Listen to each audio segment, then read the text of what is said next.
Hallo, mein Name ist Ruti. Ich bin im Norden Boliviens und ich möchte hier hinten, seht ihr den Fluss, über die Grenze nach Brasilien, um mein Visum zu erneuern. Also ich komme dann wieder zurück und bekomme hoffentlich wieder 2 neue Monate in Bolivien.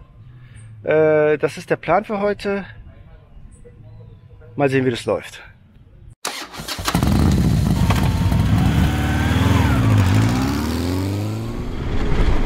Schönen guten Morgen.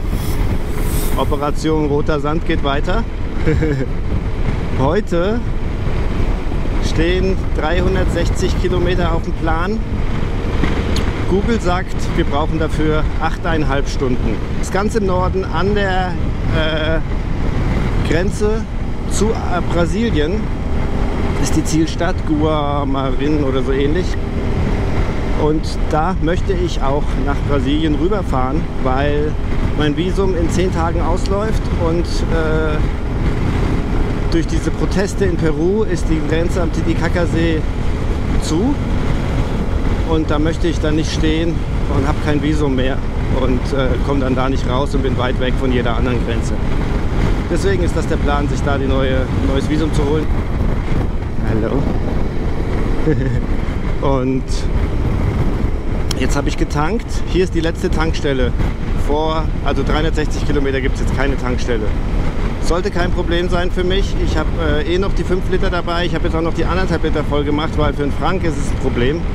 Wenn er seine ganzen Kanister voll macht, kann er wohl 380 fahren. 360 sind es. Ja, man fährt schnell mal irgendwie 20. Hier einmal kurz falsch gefahren und 20. Deswegen, ich habe jetzt noch die 1,5 Liter voll gemacht und den 5 Liter. So sollte das auf jeden Fall reichen. Und ich hoffe, er füllt diesmal nach, bevor er liegen bleibt. Weil dann geht er seine Einspritzung wieder nicht. Ja. Erster Zielpunkt ist in 60 Kilometern eine Fähre.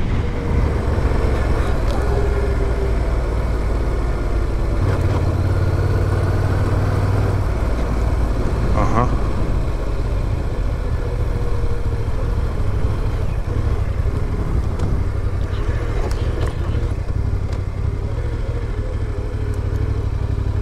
Da unten wird die Fähre wahrscheinlich sein.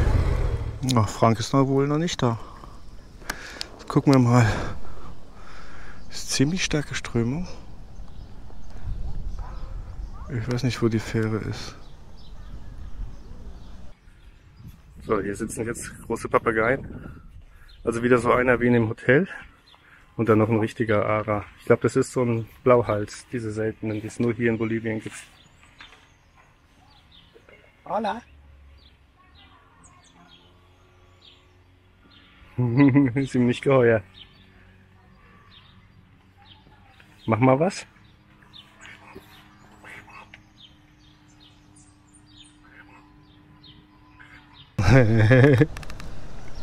Jawohl, schönes Stammbad. Und jetzt, die Fähre ist da unten. Es gibt hier mehrere Fähren. Diese Holzdinger, ich glaube, das ist jetzt ein Metallding. Es ist alles... Ja, die Frau am Empanada-Stand hat gesagt, kostet 20. Fahren wir jetzt mal rüber. Mal sehen, wie der Weg ist darunter.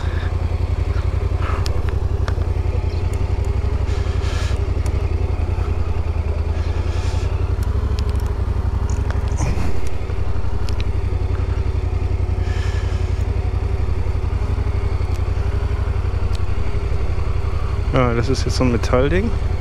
Ist jetzt auch nicht nach deutschen Vorschriften, aber ist auch geil. Es wird nicht, also hat gar keinen Motor, sondern da ist so ein Beiboot dabei. Das treibt es an.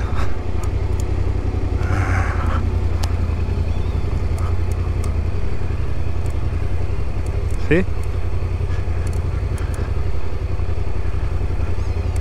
Buenas tardes. Hier so?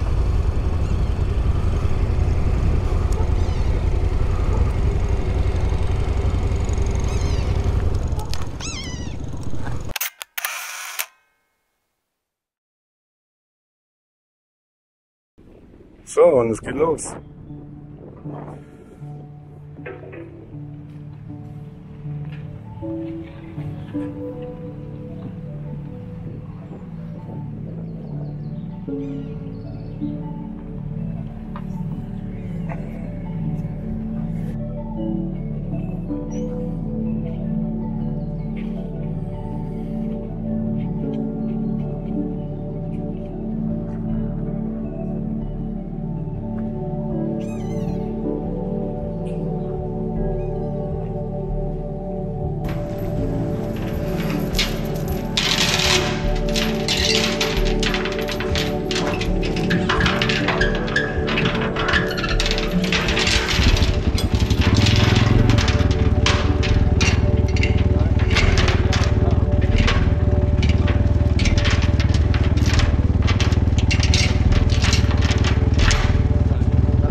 So, das war schon mal super cool. Ich habe noch was kurz getrunken nach der Fähre. Ich habe so einen Durst. Aber es ist ja nicht so extrem heiß heute. 33 Grad, das ist voll in Ordnung. Es knallt auch nicht so. Ja, es sind jetzt nächste Station. In 150 Kilometern soll ein Restaurant sein. Das wäre unsere Mittagessenstation. 3 Stunden 40 meint Google. Mal sehen. Ich habe jetzt eben schon quasi die Hälfte der Zeit gebraucht. Wenn es halt regnet, ist man sofort langsamer. Aber solange es so ist, ist top. Man darf es natürlich nicht übertreiben. Aber ja, hier so 90, 100 zu fahren, ist hier kein Problem auf dem Untergrund.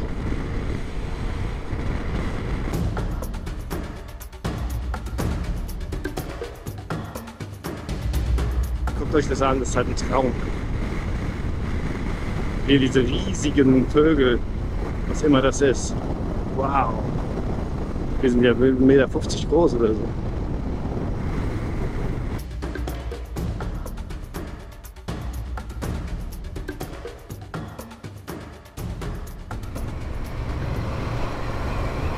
Wir kommen jetzt immer weiter in den Regenwald hinein. Man sieht es hier. Krasse Tropenhölzer.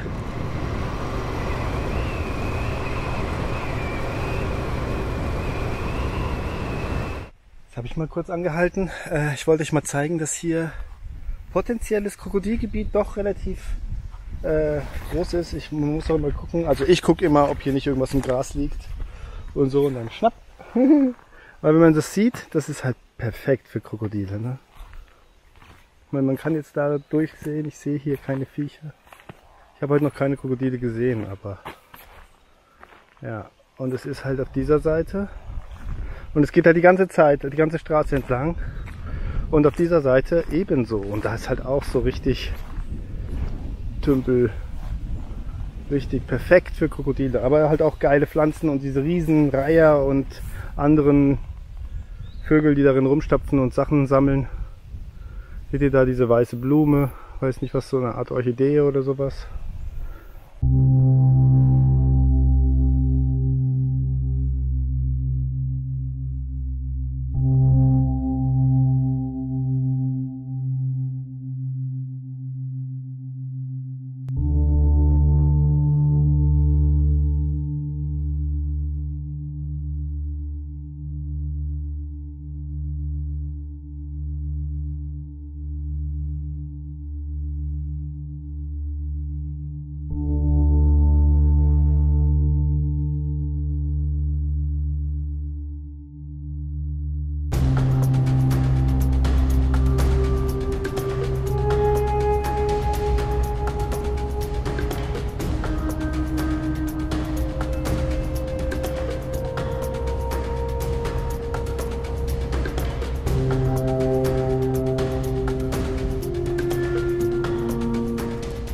Ich habe jetzt gedacht, es ist toll, hier im Dschungel mal eine Pause zu machen und was zu trinken.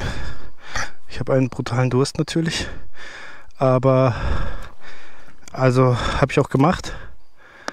Aber haben mich direkt die Moskitos attackiert und zwar nicht zu knapp. Also das war jetzt eine mittelgute Idee, auch wenn es wunderschön ist. Aber jetzt muss weitergehen.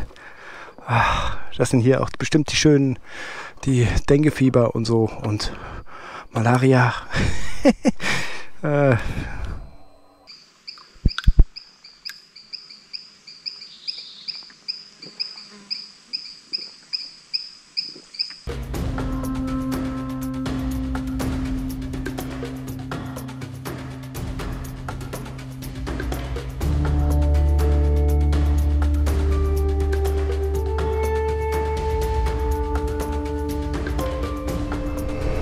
Asphalt.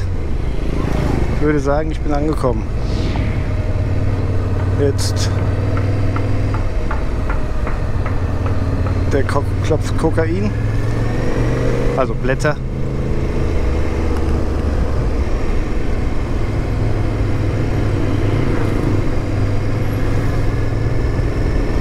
Aha, hier ist das Terminal. Aber da muss ich jetzt Migration und wo ist es fürs Ding?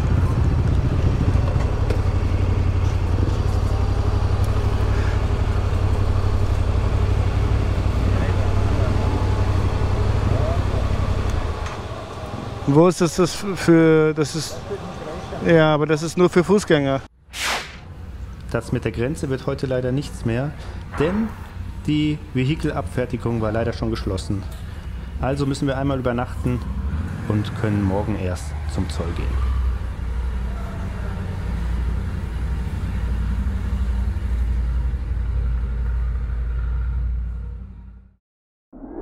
Also das hier ist Aduana, hier sieht man das, dieses mit der dunklen Tür. Da muss man jetzt erstmal, das war schon schwierig, das zu finden. Also das heißt schwierig, man musste ein paar Mal nachfragen, auf der Karte ist nicht so einfach zu finden. Das Motorrad abmelden. Jetzt nehme ich meine Papiere mit, Frank ist schon reingegangen. Ich mache da in 10 Minuten zu, deswegen kann ich jetzt nicht so rumtrödeln.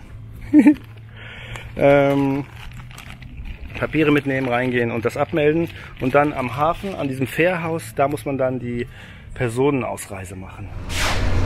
Das hat super geil geklappt. Auch wenn beim Frank irgendwie das falsche Nummernschild eingetragen war, also die Nummer hat nicht gestimmt. Ja, hat es dann trotzdem gemacht. Okay, bei mir hat alles gepasst, aber das wusste ich auch, dass bei mir beim Motorrad alles okay ist. Die Papiere sahen gut aus, als ich sie kontrolliert habe. Das Problem ist bei mir die Passagierausreise, weil ich keinen Stempel im Pass habe. Aber ich war ja bei der Migration in Sucre und der hat gesagt, das ist in Ordnung. Mal sehen, ob die das hier auch so sehen.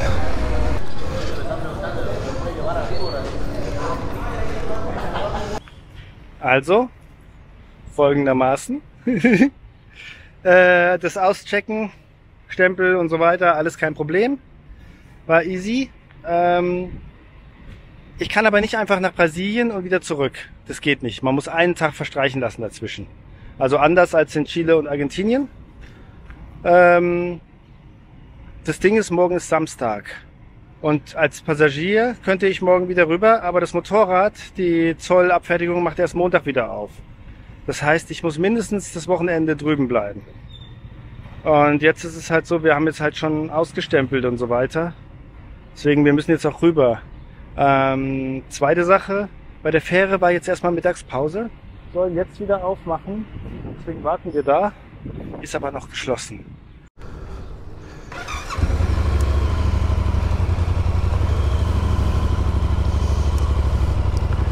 Also, wir haben jetzt das Ticket gekauft, mittlerweile ist es 3:30. Jetzt geht's wohl los. Also um 3 soll die Fähre fahren. Jetzt haben wir gesagt, so, ey, wenn drüben das Zoll zumacht, habe ich gesagt, dann brauchen wir uns auch nicht mehr rüberfahren. Hat er direkt so, soll ich jetzt Geld zurückgeben? Habe ich gesagt, nein, du sollst fahren. Ach so, so. Und jetzt fahren die hier dieses Boot weg, das ist das Problem. Und dann haben wir gesagt, ja, wir müssen jetzt rüber. Und es kostet halt 20 € pro Person, weil wir sind die Einzigen, die hier fahren. Hier fährt keiner mit dem Auto oder mit dem Motorrad rüber. Es gibt die Möglichkeit, aber ja, wir müssen jetzt quasi das ganze Boot bezahlen. Oh ja, krasse Anfahrt.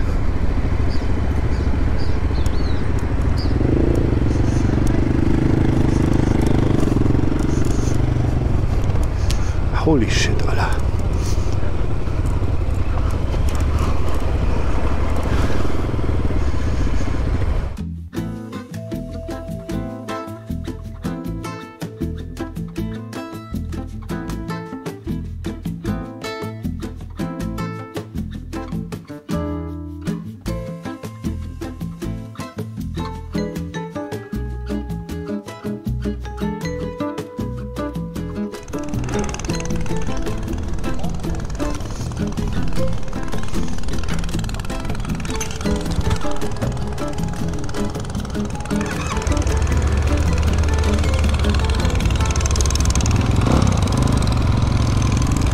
gerade, ja.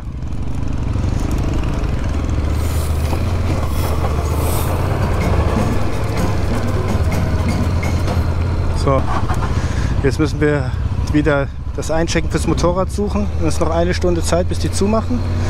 Und das Einchecken für die Personen. Und das Ding ist, jetzt kann ich nicht mal mehr mit meinem Spanisch glänzen, weil hier, Brasilien, Portugies. Aber die Stadt heißt so ähnlich, Guaiara Mirim, nur ein bisschen anders geschrieben. Auf der brasilianischen Seite war zwar die Zollabfertigung diesmal am Hafen. Die Fußgängerabfertigung musste man aber bei der Polizei machen und das war am anderen Ende der Stadt. Und das muss man zuerst machen. Also sind wir da hingerast. Auf dem Weg hatte Frank noch einen Platten und hat dann sein Bike gegen den Roller getauscht. Weißt du den Weg? Nachdem wir den Stempel von der Polizei hatten, habe ich beide Pässe genommen und bin wieder zum Hafen gefahren und habe dort die Einreise fertiggestellt. Wir sind nur über den Fluss gefahren an diesem Tag und um 10 Uhr morgens waren wir am Hafen und jetzt ist es 18 Uhr. Habt ihr jetzt gesehen, wie diese Überfahrt an einer Grenze war, wo keine Gringos rüberfahren oder auch überhaupt keine Vehikel? Ist ein bisschen stressig, aber es klappt halt. Aber man braucht den ganzen Tag dafür. Heute Morgen habe ich noch gedacht, ja, ich fahre rüber und zurück und dann noch in die nächste Stadt. Das kannst du nicht vergessen, jetzt ist 6 Uhr und ich gehe jetzt erstmal duschen hier. Ihr seht vielleicht, wie verschwitzt ich bin, auch mein Arm, voll dreckig und so weiter. Naja, Frank ist jetzt gerade noch seinen Reifen reparieren.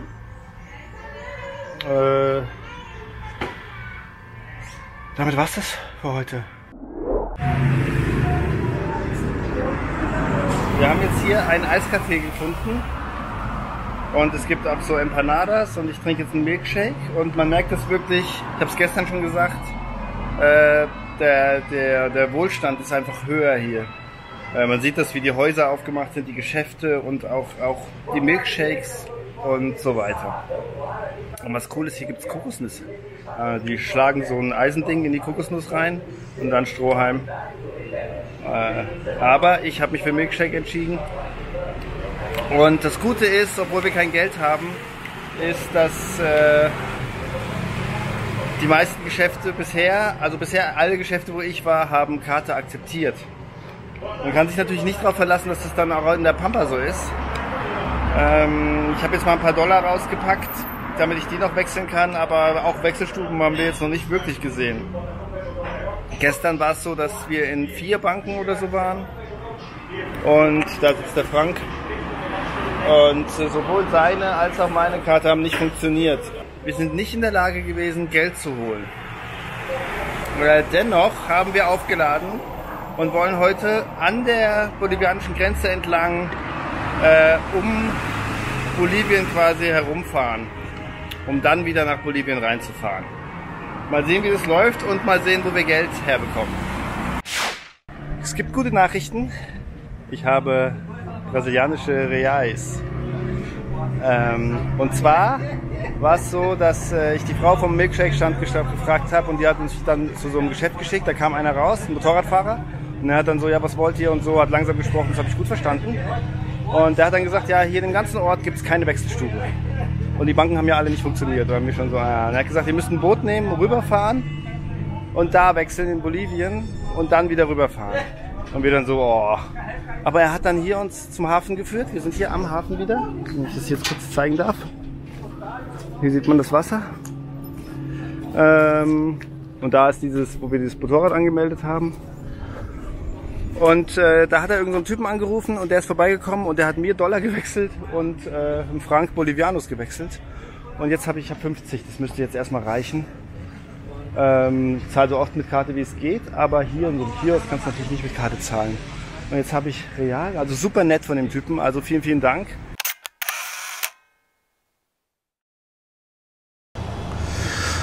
$90. Ja, das ist schon deutlich teurer als in Bolivien, aber wir haben uns gedacht, weil in Bolivien ist ja die Qualität des Benzins nicht so gut, irgendwie zwischen 84 und 92 Oktan. Vielleicht ist hier mehr drin, das steht da natürlich nicht. Aber es wäre natürlich schon nicht schlecht, ab und zu mal ein bisschen besseres Benzin wieder zu tanken. 2:30 und wir sind immer noch nicht losgefahren. Mittlerweile sind wir an der nächsten Tankstelle. Ich habe ziemlich Halsweh seit ein paar Tagen und Zahnweh auch noch. Jetzt habe ich mir hier mal was gegen die Halsschmerzen geholt in der Tankstelle. Ist natürlich portugiesisch, ich habe keine Ahnung. Einmal am Tag eine Pille. Nehme ich mal. Jetzt fülle ich hier noch mein Wasser in meinen super Kühlbecher. Und dann geht es aber wirklich los. So, 2:43 Uhr. Wir sind unterwegs.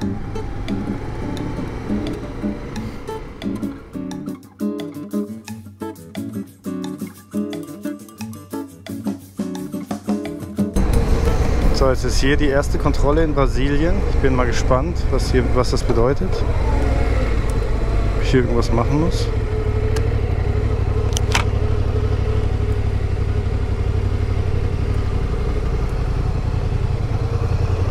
Wenn jemand was mich stoppt, fahre ich einfach weiter.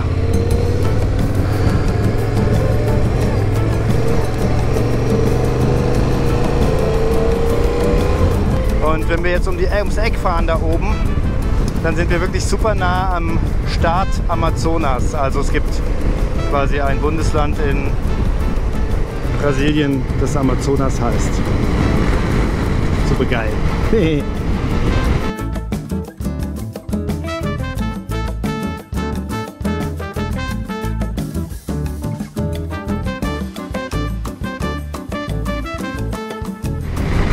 Der hier da vor mir fährt, der hat mir eben, als er mich überholt hat, mir gezeigt, so, Regen kommt. Okay, okay. Was soll ich jetzt machen? Und Regen hier, ihr wisst's, kann ziemlich stark sein.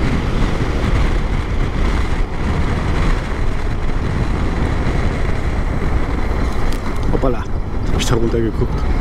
Den Hubbel übersehen. So, links oder rechts? Nehmen wir rechts.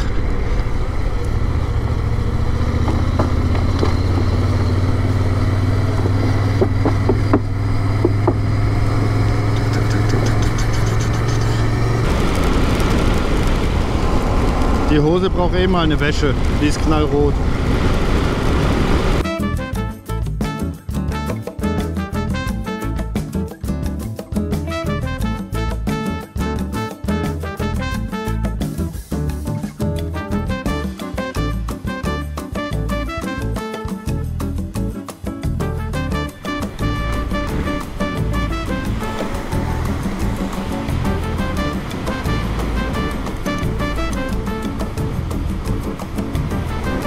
Eine hohe Brücke und das ist der Fluss, über den wir gekommen sind.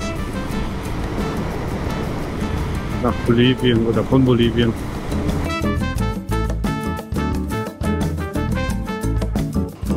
Nee, sind nur noch 70 Kilometer. Ja, weiß ich schon, aber fahren wir ins Dunkle rein. Ja. Die 70 Kilometer machen wir schon noch. Bitte? Das ist noch hell. 1921, da kommen wir gut an. Das ist perfekt.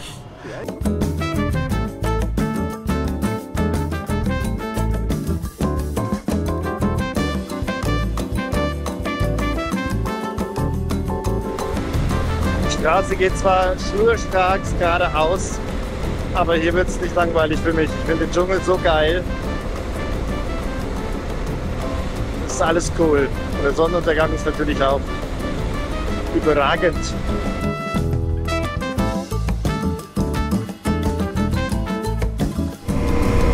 So, das ist Extrema oder Extremo, ich weiß nicht genau, so heißt der Ort.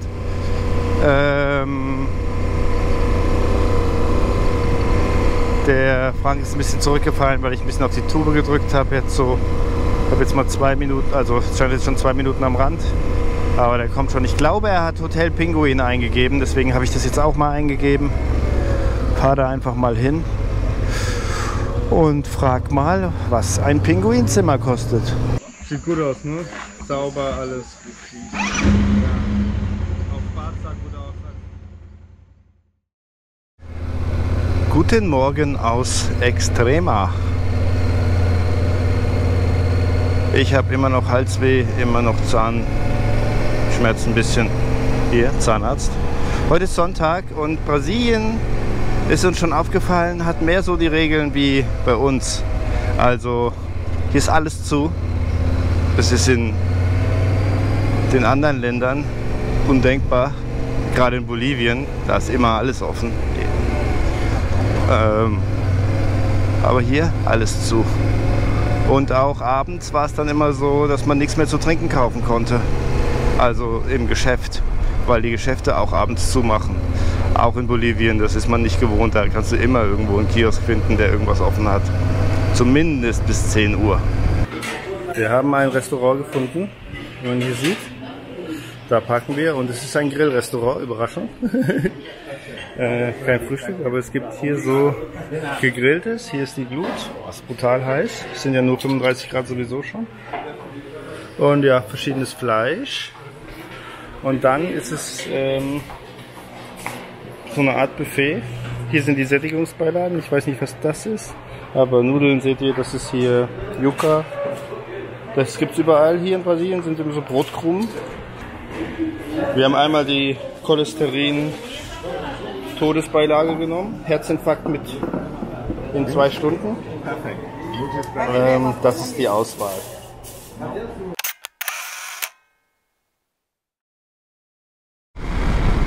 Jetzt irgendwie sind es 360 Kilometer oder so bis zu diesem Grenzort, wo wir wieder nach Bolivien wollen.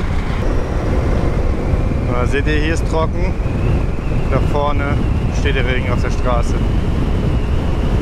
Das weiß ich nicht, ich wollte gerade eine Jacke anziehen, jetzt habe ich gedacht, vielleicht ist es da schon vorbei.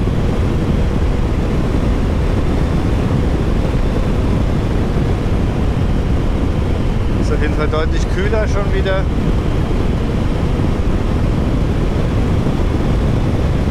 Jetzt schaue ich mal, ob es gleich regnet oder ob das nur Regen von vorher war.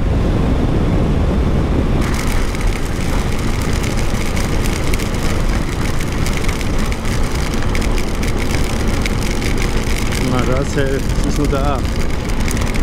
Da ist schon wieder trocken, das ist so krass. Hier, trocken.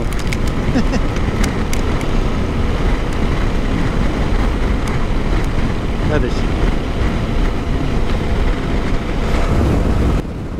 Es ist halt direkt wieder total heiß, aber dadurch, dass die Jacke ein bisschen nass ist jetzt, wird gekühlt und es ist richtig geil. Hier sind überall diese Seen, manchmal baden da die Pferde drin. Das ist echt super cool. Gestern auch sind wir zum Restaurant gelaufen, da war auch wie so ein Weg, aber im Ort halt, hier so an der Rand. Und da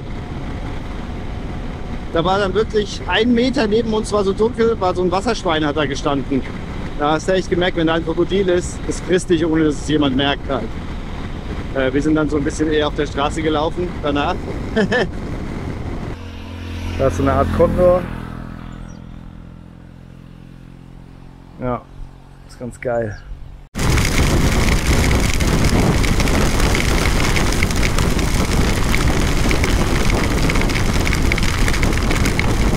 Holy shit.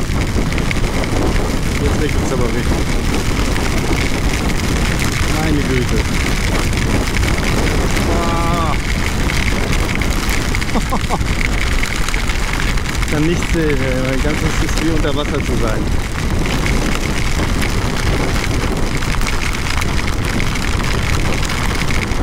Ich soll es mir gerade in die Unterhose rein. Ah, schön kühl.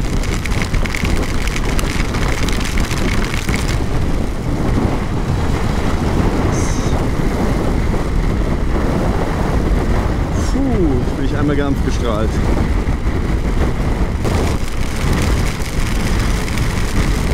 Da kommt nochmal.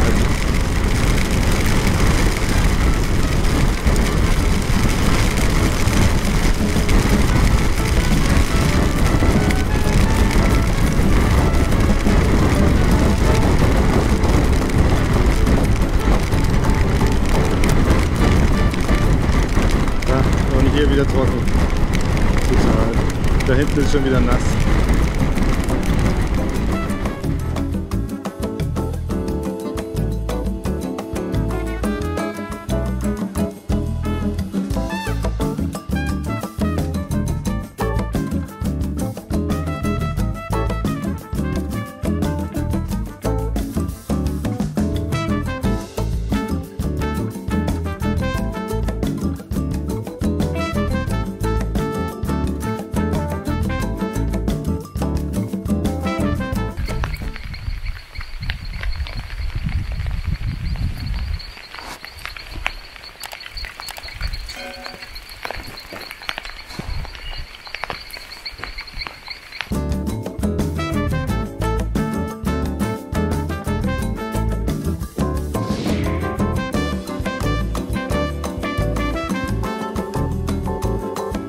So, ich stehe jetzt hier in meinem Zimmer, eingecheckt, schon geduscht und es schüttet immer noch.